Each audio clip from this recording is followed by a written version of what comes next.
Salut YouTube, c'est Clasher. Aujourd'hui, on se retrouve pour une review qui est assez attendue par la plupart de mes abonnés. Donc c'est la review de la M4 Amoeba AM009 de chez Ares ou CG003 selon certains shops français. Mais sur la boîte, c'est vraiment marqué AM009.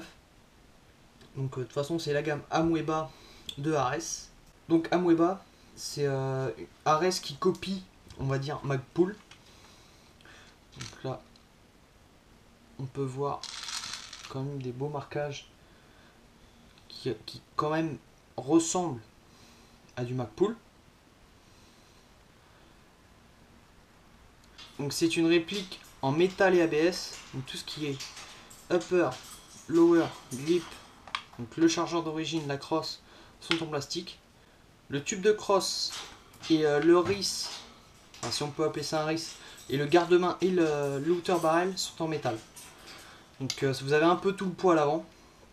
Mais une fois que vous y mettez une lunette, ça répartit un peu mieux le poids. Donc les particularités, on va dire, intéressantes de cette réplique. Donc ce qui change par rapport aux autres. Donc c'est le chargeur déjà. Un design rien bien à lui avec fausse balle apparente, Magpul intégré et un grip. Bon, ça doit être peut-être une mauvaise série, mais il fonctionne pas très bien. Donc c'est un molette 300 coups. Faut le molleter 5 minutes et pour tirer 20 billes. Donc il n'est pas très efficace. Donc perso, je ne joue pas avec. Une particularité très intéressante, gâchette électronique. Donc pour ceux qui ne savent pas c'est quoi, course de gâchette vraiment très court. Et on entend un clic de souris. En fait, d'origine, elle est équipée d'un MOSFET. Donc pour le régler, il faudra acheter un appareil supplémentaire d'une valeur de 55 € pour par exemple remplacer le full en tir 3 coups. Donc ce que je ferai par la suite. Mais l'avantage de la gâchette électronique, donc c'est une course très courte et une réactivité donc, la meilleure, on va dire, sur le marché. Pour vous dire, les systèmes A sont équipés de gâchettes électroniques ainsi que les Polar Star. Donc vraiment pour une réplique à ce prix là, donc pour info, je l'ai acheté 229 € de mémoire sur Gun Evasion. Donc pour ce prix là, avoir une réplique d'une telle réactivité, c'est vraiment très intéressant. Surtout que d'origine elle est prévue pour tenir à de la lipo 11. Donc déjà vous avez câblage argent, donc c'est un câblage qui est renforcé par rapport à ce que vous pouvez voir habituellement. Donc, le lancement de la batterie, il se fait ici. Vous avez un petit bouton. Et voilà, vous pouvez mettre une double stick. Donc 9-6 minimum. Ou alors une 2 bâtons lipo 7.4. Ou alors une 3 bâtons lipo 1.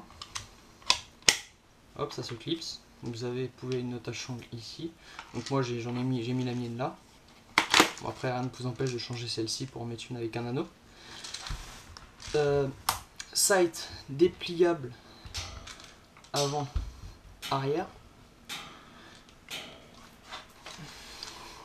Donc je vous dis, ils sont factices, vous pouvez ni régler de droite à gauche ni même changer. Donc c'est un tout petit trou vraiment miniature et ben vous pouvez même pas le changer. Donc perso, elle est vraiment décorative. C'est un ABS que je trouve en plus pas terrible. Donc voilà, moi je les laisse pour l'esthétique, mais je les utilise pas.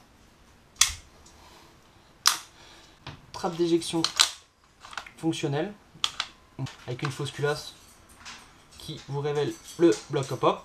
Pour le réglage, très simple, il y a une flèche marquée hop pour faire monter les billes.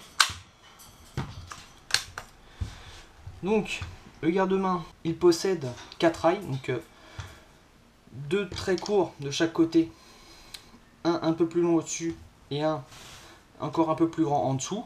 Donc vous pouvez les dévisser très facilement et les placer où bon vous semble. Donc ouais, parce que celui-là il était tout au bout, donc je trouvais que la poignée, même ici, ça allait pas. Donc j'ai préféré le reculer. Celui-là, je l'ai mis ici. Là, j'en ai rajouté un moi-même d'une autre réplique, un Magpul. Donc, vous pouvez adapter les rails MOE Magpul sans problème, assez facilement. Donc, le cache-flamme, donc assez sympa en métal, bien lourd. Par contre, le sens est inverse par rapport à une EG habituelle. Donc, à savoir, hein, si vous voulez changer le cache-flamme. C'est une réplique qui est pas très lourde, qui pèse 3 kg. Enfin, un peu moins même. Donc, vraiment assez légère. Donc, le bouton des genoux de chargeur est assez gros. Donc, je trouve ça pas mal. On peut facilement y accéder. On a du mal à le rater. Hein.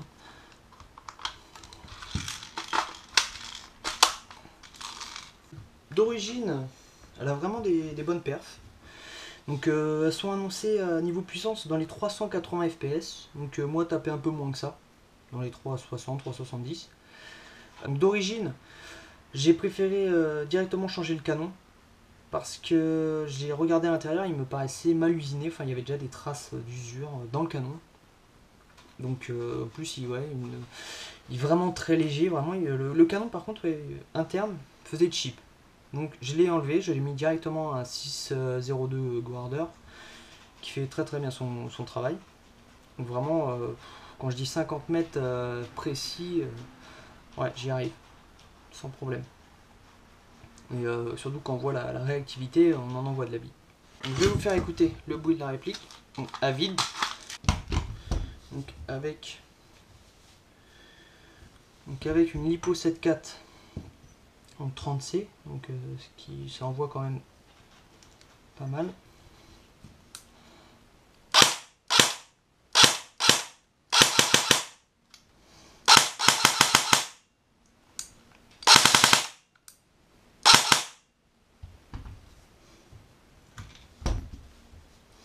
Et là, Lipo 11.1 en 20C.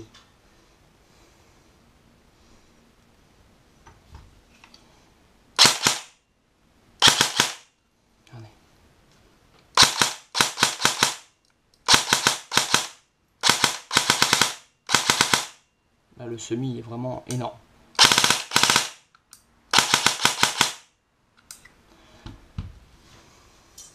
J'ai fait vraiment une partie en faisant du semi comme un cinglé. C'est là que vraiment j'ai vu que elle résistait vraiment. J'ai vu une vidéo de démontage d'une autre Amoeba et d'origine le piston a toutes ses dents en métal et c'est vraiment ce qu'il faut pour pouvoir faire tourner une Lipo 11.1. Car si vous avez des dents en plastique, elles vont, si vous faites du full, elles vont slimer directement. Là je vous montre, je vais y mettre un petit M4 GG. Donc il rentre un peu en force, il tombe pas tout seul. Donc, perso ouais, je trouve pas mal dedans. Donc je vais passer au tir chronie. Donc tir chronie de la Amoeba à la 0.20 avec la Lipo 11.1. 380, 379, 378, 379, 375. Donc avec le canon de précision, elle est remontée dans les 380. Donc un look bien à elle. Hein, le garde-main ressemble un petit peu à celui de la Katana Raptor WE, mais j'en ai pris une dans les mains et ça n'a rien à voir. Le Raptor est beaucoup plus épais, là, il est vraiment fin, donc j'ai des grosses mains. Hein. Et moi je le trouve vraiment sympa. Donc la Gearbox a une particularité intéressante, c'est que vous pouvez retirer le ressort de puissance sans avoir à l'ouvrir, car le spring guide se démonte par l'arrière. Donc vous êtes quand même obligé de sortir la Gearbox de la réplique, mais vous n'êtes pas obligé de l'ouvrir en deux. Donc pour changer la puissance, c'est quand même assez facile. Vous n'avez pas besoin d'avoir des connaissances en Gearbox surdéveloppées. Donc voilà, j'arrive au bout de cette review. Donc c'est une réplique que je vous conseille vraiment. Donc pas forcément celle-ci, hein, vraiment la gamme Ares Amoeba. Donc vraiment pas très cher pour des performances vraiment sympathiques. Donc j'espère que cette petite review vous a plu. Donc n'hésitez pas à me le dire. Donc je vous dis à bientôt pour de prochaines vidéos. Salut!